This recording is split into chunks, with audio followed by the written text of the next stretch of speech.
ایک بات یاد رکھنا، جو دوگے وہی پلٹ کر آئے گا،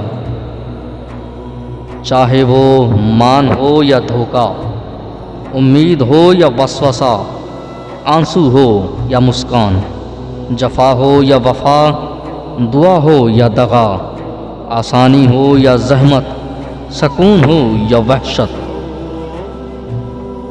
رحم ہو یا ظلم و ستم، خوشی ہو یا غم، جو کچھ بھی دوگے وہی تمہارے پاس لوٹ کر ضرور آئے گا۔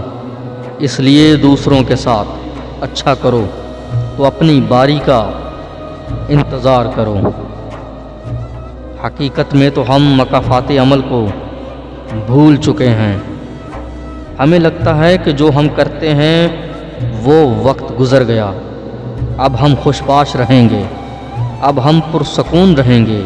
حقیقت میں ایسا نہیں ہے۔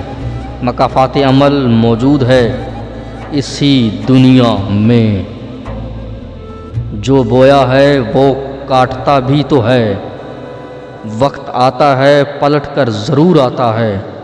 وہ الگ بات ہے کہ ہم اسے نظر انداز کرتے ہیں، لیکن اگر غور کریں تو اپنی ہر بڑی پریشانی اور اذیت کے پیچھے کوئی مکافات نظر آئے گا۔ اب مکافات عمل کہہ رہے ہو تو ایسا سوچنا نہیں کہ وہ کسی کے ساتھ بڑی زیادتی ہے۔ مکافات کچھ اس طرح بھی ہو سکتا ہے کہ آپ نے نادانی میں، جانتے ہوئے یا انجانے میں کسی کا دل دکھایا ہو۔ جب اپنے کسی کا دل دکھایا تو کچھ اس طرح دل کو دکھ گیا کہ اس کے منہ سے آہ نکل گئی۔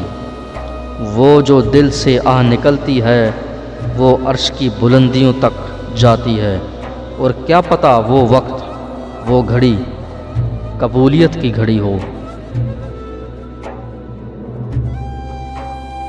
اور اسی کی آہ رب نے سن لی ہو، اور مکافات بن کر وہ کچھ وقت بعد یا بہت وقت بعد آپ کے سامنے آ کھڑی ہو۔